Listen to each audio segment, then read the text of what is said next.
ಇಲ್ಲ ಮೇಡಮ್, ಸತ್ಯ ಇಲ್ಲ, ಅದು ರಾಂಗು. ಯಾರು ಚೆನ್ನಾಗಿ ಆಟ ಆಡಲ್ಲ? ಸಂಗೀತ.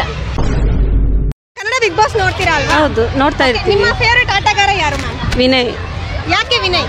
ನಮ್ಗೆ ತುಂಬ ಇಷ್ಟ ವಿನಯ್ ಅವರು. ಚೆನ್ನಾಗಿ ಆಟ ಆಡ್ತಾ ಇದ್ದಾರೆ. ಹೌದು, ಫಸ್ಟಿಂದಾನೇ ಚೆನ್ನಾಗಿ ಆಡ್ತಾ ಇದ್ದಾರೆ. ಚೆನ್ನಾಗಿ ಆಟ ತುಂಬ ಆಡ್ತಾ ಚೆನ್ನಾಗಿ ಆಡ್ತಾ ಇದ್ದಾರೆ. ಓಕೆ, ವಿನಯ್ ಅವರು ಅಂದ್ರೆ ಅದಕ್ಕಿಂತ ಚೆನ್ನಾಗಿ ಯಾರು ಆಟ ಆಡಲ್ಲ? ವಿನಯ್ ಅವ್ರು ಬಿಟ್ರೆ ವಿನಯ್ ಅವ್ರು ಬಿಟ್ಟರೆ ಇನ್ಯಾರು? ಯಾರು ಚೆನ್ನಾಗಿ ಆಟ ಆಡಲ್ಲ? ಸಂಗೀತ. ಸಂಗೀತ ಅವ್ರು ಚೆನ್ನಾಗಿ ಆಟ ಆಡಲ್ವಾ? ಆಡಲ್ಲ ಮೇಡಮ್. ಅಂದ್ರೆ ಇವಾಗೆಲ್ಲ ಸಂಗೀತ ಅವ್ರು ವಿನ್ ಆಗ್ತಾರೆ ಅಂತ ಹೇಳ್ತಾ ಇದ್ರಲ್ಲ, ಅದು ಸತ್ಯನಾ? ಇಲ್ಲ ಮೇಡಮ್, ಸತ್ಯ ಇಲ್ಲ, ಅದು ರಾಂಗು. ರಾಂಗ್. ಹೆಂಗೆ ಹೇಳ್ತೀರಾ? ಅವ್ರು ನೋಡಿದ್ರೇ ಗೊತ್ತಾಗ್ತಾ ಇದೆ ಮೇಡಮ್. ಟಾಸ್ಕ್ ಆಡಿಲ್ಲ, ಅದಕ್ಕೋಸ್ಕರ. ಟಾಸ್ಕ್ ಆಡಿಲ್ವಾ? ಅಂದ್ರೆ ಜನ ಹೇಳ್ತಾ ಇದ್ದಾರೆ, ತುಂಬಾ ಜನ ಚೆನ್ನಾಗಿ ಆಡ್ತಾ ಇದ್ದಾರೆ ಇವರಿಬ್ರು. ಐ ಮೀನ್ ಸಂಗೀತ ಚೆನ್ನಾಗಿ ಒಬ್ಬರು ತುಂಬ ಟಫ್ ಆಗಿ ಆಡ್ತಾ ಇದ್ದಾರೆ. ನಮ್ಗೆ ತುಂಬ ಇಷ್ಟ, ತುಂಬ ಇಷ್ಟ ವಿನಯ್ ಅವ್ರಿಗೆ. ತುಂಬಾ ಇಷ್ಟ. ಓಕೆ ಮ್ಯಾಮ್, ನಿಮ್ಗೆ? ನಮಗೂ ಅಷ್ಟೇ ವಿನಯ್ ಇಷ್ಟ. ಓಕೆ, ನಿನ್ನೆ ಒಂದು ಜಗಳ ಅನ್ನೋಕ್ಕೇನೋ ಒಂದು ಇದು ಆಯ್ತು. ಅಂದ್ರೆ ಯಾರನ್ನ ಎಲಿಮಿನೇಟ್ ಮಾಡಬೇಕು ಅಂತಂದಾಗ ಸಂಗೀತ ಅವರು ವರ್ತೂರ್ ಅವ್ರದ್ದು ಫೋಟೋ ಹರಿದು ಹಾಕಿದ್ರಲ್ವಾ, ಅದು ಸರಿನಾ? ತಪ್ಪು. ಬಟ್ ಹಾಗೇನು ಆಮ್ಲೇಷನ್ ಇದು ಮಾಡ್ಬೋದಾಗಿತ್ತು, ಹೆಲ್ಮೆಟ್ ಮಾಡ್ಬೋದಾಗಿತ್ತು. ಬಟ್ ಅರಿಬಾರ್ದಾಗಿತ್ತು ಅವರು.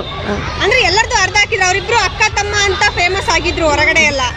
ಬಟ್ ಏನಪ್ಪಾ ಅಂದ್ರೆ ಫೇಮಸ್ ಆಗಿದ್ರು ಅಕ್ಕ ತಮ್ಮ ಅಂತ. ಒಳಗಡೆ ಇರ್ಬೋದು, ಬಟ್ ಹೊರಗಡೆ ಬಂದ್ಮೇಲೆ ಹೆಂಗಿರ್ತಾರೆ ಯಾರಿಗೆ ಗೊತ್ತು. ಅಂದ್ರೆ ಎಲ್ಲ ಹೊರಗಡೆ ಎಲ್ಲ ಜಾಸ್ತಿ ಜನ ಅಕ್ಕ ತಮ್ಮ ಅಂತ ಹೇಳಿ ಅಷ್ಟೇ. ಸೊ ಸಡನ್ಲಿ ಏನಕ್ಕೆ ಅವರಿಬ್ರು ಮತ್ತೆ ಒಂಥರ ದ್ವೇಷಗಳಾದ? ದ್ವೇಷ ಅಂದರೆ ಆ ಒಳಗಡೆ ಇದ್ಮೇಲೆ ಒಂದು ಮಾತುಕತೆ ಬಂದೇ ಬರುತ್ತವೆ, ದ್ವೇಷಗಳು.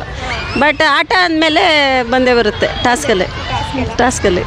ಓಕೆ ಮ್ಯಾಮ್, ಈ ವಾರ ಯಾರು ಎಲಿಮಿನೇಟ್ ಆಗ್ಬೋದು ಮ್ಯಾಮ್? ವರ್ತೂರವ್ರು ಆಗ್ಬೋದು. ವರ್ತೂರವ್ರು ಆಗ್ಬೋದಾ? ಅಂದ್ರೆ ವರ್ತೂರವ್ರು ಆಗಿದ್ರು ಅಂತ ಹೇಳಿದ್ರು, ಮತ್ತೆ ಆಗಿಲ್ಲ ಅಂತ ಹೇಳ್ತಾ ಇದ್ದಾರೆ ಟಿವಿನಲ್ಲೆಲ್ಲ. ಆಗಿತ್ತು, ವರ್ತೂರವ್ರು ಎಲಿಮಿನೇಟ್ ಆಗಿದ್ದಾರೆ ಅಂತ ತೋರಿಸಿದ್ರು. ವರ್ತೂರವ್ರು ಆಗ್ಬೋದು, ಇಲ್ಲಾಂದ್ರೆ ಇವ್ರು ಆಗ್ಬೋದು. ಅವ್ರ ಹೆಸರೇನು ಇನ್ನೊಬ್ರು? ಯಾಕೆ ವರ್ತೂರವ್ರು ಆಗ್ಬೇಕು ಮ್ಯಾಮ್? ಚೆನ್ನಾಗಿ ಆಟ ಆಡ್ತಿಲ್ವಾ? ಅದು ಇವಾಗ ಆಡ್ತಾ ಇದ್ದಾರೆ. ಫಸ್ಟಿಂದೇನು ಆಡಿಲ್ಲ ಅವರು, ಫಸ್ಟಿಂದೇನು ಆಡಿಲ್ಲ. ಓಕೆ, ಸೊ ಏನಪ್ಪಾ ಅಂತಂದ್ರೆ ಈ ವಾರ ಹೋಗ್ತಾರ ವರ್ತೂರವ್ರು? ವರ್ತೂರವ್ರು ಹೋಗ್ತಾರೆ. ವರ್ತೂರವ್ರು ಹೋಗ್ತಾರೆ. ಓಕೆ, ನಿಮ್ಮ ಫೇವರೇಟ್ ಆಟಗಾರ? ವಿನಯ್ ಅವರೇ. Thank you ma'am.